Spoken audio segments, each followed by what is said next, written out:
I have had one ghost encounter in my life that to this day still haunts me. And it wasn't even a ghost sighting, it was something far more sinister than that. There are 3 stories that I'm going to tell you tonight about ghosts. One is a story of my very own personal experience.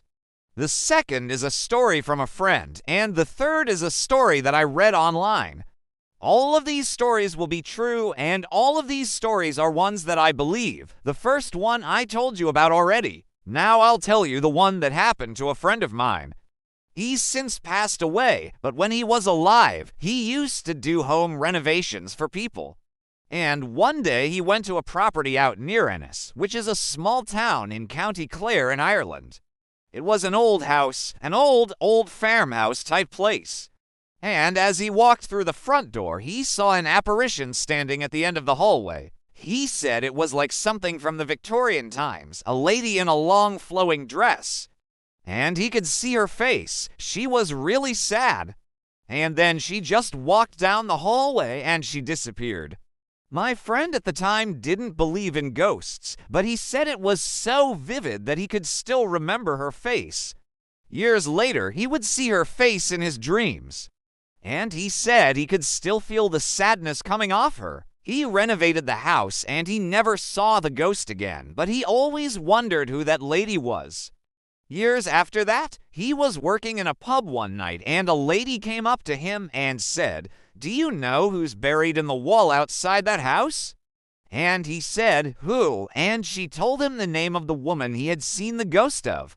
Apparently, she had died in childbirth in that house many years ago, and they had walled her up inside the house because she was a disgrace. Her family didn't want her body to be dug up and put in a graveyard.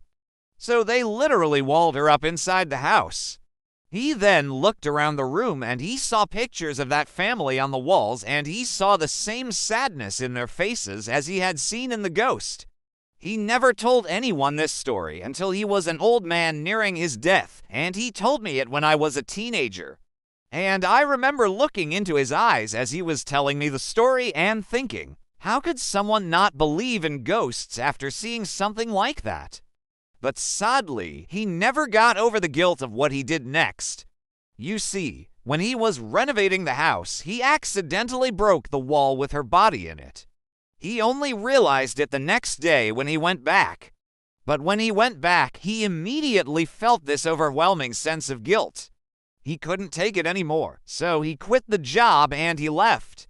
He never told anyone about the ghost or about what he found until he was an old man. And by that stage, everyone was dead and there was no point in telling anyone. Now, I don't know if I believe in ghosts or not. I've never seen one. I've never had any kind of paranormal experience that I could attribute to the fact that I believe in ghosts. But I do believe in a sixth sense. I believe we have a sixth sense that can alert us to danger. And I believe that's what my friend felt when he went back into the house. I think his sixth sense was telling him that he shouldn't be there, that he shouldn't have broken that wall. And maybe that's why he quit the job. Maybe he knew that he had done something wrong, even though it was an accident. Maybe he could feel the sadness of the ghost, and maybe that's why he never forgot her face. I don't know. It's just a theory of mine. What I do know is that when I heard that story from him, it stuck with me. It really did. I remember to this day the look on his face as he was telling me it. I'm sure you're gonna say I'm full of shit, but it's the truth. And now I'm gonna tell you the story that I read online. It's probably the most terrifying ghost story I've ever come across, and I'd love to hear your opinion on it. Let me tell you about the crawling ghost. The story begins like this. When I was 21 years old, I lived in a large Victorian house with 5 other students. It was cheap and the rooms were large, so we decided to rent it. The house had been converted into student apartments, so each floor was separated into self-contained apartments. We were on the top floor, and the apartment below us was empty for the entire year we lived there. As you can imagine, this made it the perfect spot for a party, especially since we were the only ones in the building. The apartment below us had its own balcony, which overlooked the road, It was also the only apartment in the building that had a lock on the front door, which intrigued us. We always wondered what secrets the apartment held. One night, we decided to venture downstairs and see what we could find. We opened the front door and stepped inside. There was no furniture in the apartment. Only the front door and the balcony door had locks on them. The rest of the windows were old and made of glass. As we began to walk further into the apartment, we could feel the temperature drop significantly. Suddenly, my friend noticed something strange. There was what looked to be a handprint on the wall. It looked like a hand had been pressed against the wall and then slowly melted into it. At first, we thought nothing of it, but as the night went on, we began to notice more handprints. These handprints were all different shapes and sizes, some small, some large, some detailed, and some very faint, almost as if they were disappearing into the wall. They were all over the apartment. At this point, one of our friends suggested that we leave before one of the hands grabs us and pulls us into the wall. Being the skeptic that I am, I refused to let this ruin our fun. After all, how dangerous could it be? As I turned the corner, I saw what looked to be a full palm print on the wall. It was unlike the other prints in that it was larger and more defined. Almost as if it had been made recently, I turned the light on and off again. To my surprise, it had vanished. My friends and I spent the rest of the night exploring every room in the apartment. We did not find any other signs of life.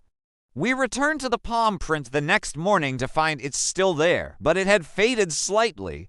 As the weeks went on, the prints began to appear more frequently. Every time we returned to the apartment, we noticed new ones.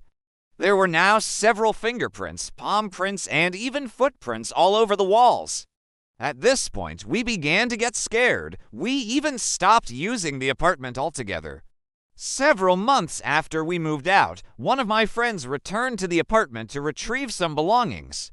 He noticed that most of the prints had disappeared, but there was still one left. He took a picture of it and sent it to me. I remember staring at that photo for hours trying to figure out what it could possibly be. I tried to convince myself that it was a trick of the light or maybe some sort of fungus. But deep down, I knew it was something more sinister. A few weeks later, my friend returned to the apartment again and the print was gone. We never figured out what the handprints were. We asked the owner of the house if anyone had ever reported anything strange happening in the apartment, and he said no. He also said that no one had ever rented the apartment for longer than 2 months because it was too cold. I am convinced that the apartment is haunted by a ghost that leaves its mark on the walls as a way of communicating with the living. To this day, I still look at that picture wondering what the hell it was. So, what do you think that story was? Let me know in the comments below. I'll see you soon.